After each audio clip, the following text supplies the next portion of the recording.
एउटा influenza vaccine अहिले Indian कम्पनीद्वारा निर्मित एउटा इन्फ्लुएन्जा भ्याक्सिन इन्फ्लुएन्जा टेट्रा भन्ने एउटा इन्जेक्सन रहेको छ र यो इन्फ्लुएन्जा भाइरस विरुद्ध लगाइने एउटा भ्याक्सिन हो।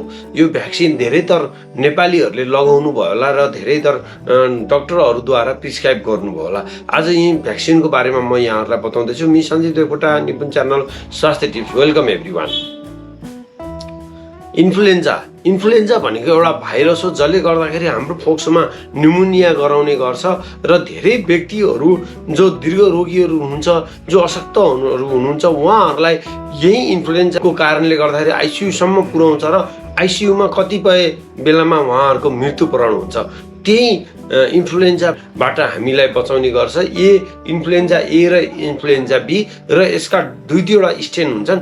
ती स्ट्रेनहरूबाट यसले हामीलाई बचाउने गर्छ। अब कस्ता बिरामीहरूले यो इन्फ्लुएन्जा भ्याक्सिन लाउन सकिन्छ भने धेरैको क्वेसन हुनसक्छ। विशेष गरेर यो सबैले यो 6 महिनादेखि माथि जुन बच्चाहरू हुनुहुन्छ, 6 महिनादेखि माथिका बच्चाहरूदेखि लिएर जवान वृद्ध सबैले यो भ्याक्सिन लाउन सकिन्छ भनिन्छ। तर पनि विशेष कसलाई लाउँदाखेरि बढी यो फाइदाजनक छ, अझै विशेष गरेर कस्ता बिरामीहरूले यो लगाउनु भयो भने उहाँहरूलाई बढी सेप्टिक छ अथवा अरू बढी फाइदाजनक छ भन्दा विशेष गरेर जो किडनीका बिरामीहरू हुन्छ, जसको किडनी फेल भएको छ, ती बिरामीहरूले लाउन सक्नुहुन्छ। दमका बिरामीहरू, जो फोक्सोका रोगीहरू हुनुहुन्छ, सिओपिडी भनिन्छ, जति पनि फोक्सोका रोगहरू छन्, जसको फोक्सो कमजोर छ, जसको फोक्सो सम्बन्धी धेरै रोगहरू छ, उहाँहरूले लाउन सक्नुहुन्छ। लिभरका बिरामीहरू, जो लिभर फेल भएको छ, उहाँहरूले लाउन सकिन्छ। मुटुका बिरामीहरू, जसको मुटुको रोग छ र मुटु सम्बन्धी धेरै समस्याहरू छ, ती बिरामीहरूले लाउनुहुन्छ। बच्चाहरू, जो 6 महिनादेखि माथिका बच्चाहरू हुनुहुन्छ र बारम्बार बिरामी भइरहनुहुन्छ, बारम्बार रुगाखोकी लागिरहन्छ, रुगाखोकीका औषधिहरू पटक खुवाइरहनु पर्ने कन्डिसनका बच्चाहरू हुनुहुन्छ, रुगाखोकी लागिरहन्छ भने बच्चाको डाक्टरको सल्लाहमा यी भ्याक्सिनहरू उहाँहरूले लगाउन सकिन्छ। त्यस्तै गरी अब अरू विभिन्न खालका दीर्घ रोगहरू भएका विभिन्न खालले गर्दाखेरि अब अटो इम्युन डिजिजहरू भएका, जसको इम्युनिटी कम भएर बारम्बार बिरामी भइरहने, आर्थराइटिस, बाथहरू लगायतले धेरै पीडित हुने बिरामीहरू उहाँहरूले लगाउन सकिन्छ। एक खालको औषधि हुन्छ स्टेरोइड भन्ने औषधि, जो लामो समयदेखि स्टेरोइडहरूको प्रयोगहरू गरिरहनु भएको छ, त्यस्तो स्टेरोइडहरू प्रयोग गरिरहनु भएका व्यक्तिहरूलाई पनि यो लगाउन डाक्टरहरूद्वारा सिफारिस गरिन्छ।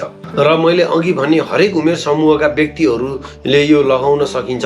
त्यसै गरी डायबिटिजका बिरामीहरू, जो एकदमै धेरै समयदेखि डायबिटिजबाट पीडित हुनुहुन्छ र ती डायबिटिजबाट धेरै किसिमका औषधिहरू खाइरहनु भएको छ, इन्जेक्सनहरू लगाइरहनु भएको छ, त्यस्ता डायबिटिजका बिरामीहरूले पनि यो इन्जेक्सन लगाउन सकिन्छ। र विशेष गरेर 65 वर्षदेखि माथिका जो वृद्धहरू हुनुहुन्छ, उहाँहरूलाई इन्फ्लुएन्जाले एट्याक गर्न सक्ने, निमोनिया बनाउन सक्ने, आइसियुसम्म पुर्याउन सक्ने भएको कारणले गर्दाखेरि एबोभ 65 वर्षदेखिका हरेक कोहीले यो लगाएर आफूलाई इन्फ्लुएन्जाबाट सुरक्षित दिन सक्नुहुन्छ।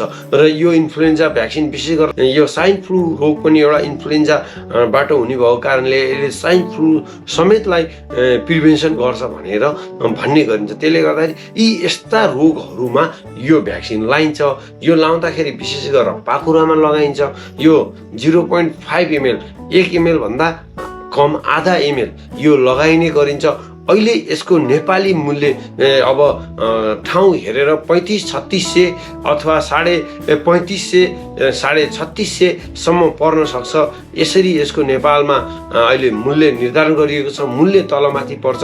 खास इन्फ्लुएन्जा भ्याक्सिन को लागि यही नै हो। यहाँहरूले भनेको सुन्नुहुन्छ होला, डक्टरले कहिलेकाहीँ लेखेको पनि थाहा पाउनुहुन्छ र रुगाखोकी नलाग्नको लागि तपाईँलाई एउटा भ्याक्सिन लेखिदिएको छु, यो लगाउनु भनेर। यो एकदमै राम्रो छ। र अहिले अब वास्तै फेरि कोरोना पनि अलिकति बढेर जान लागिरहेको बेलामा कतिपयहरू बिरामीहरू, जो रुगाखोकीबाट ग्रसित भइरहने, छातीहरू कमजोर भइरहने दीर्घ रोगीहरूले यो इन्फ्लुएन्जा भ्याक्सिन यदि यहाँहरूले लगाउनुहुन्छ भने अब आउने कोरोना र कोरोनामा हुन सक्ने जुन फोक्सोमा हुन जाने समस्याहरूबाट पनि यसले यहाँहरूलाई इन्फ्लुएन्जा भ्याक्सिनको एट्याकबाट रोकेर यहाँहरूलाई दीर्घायु दिन सक्छ।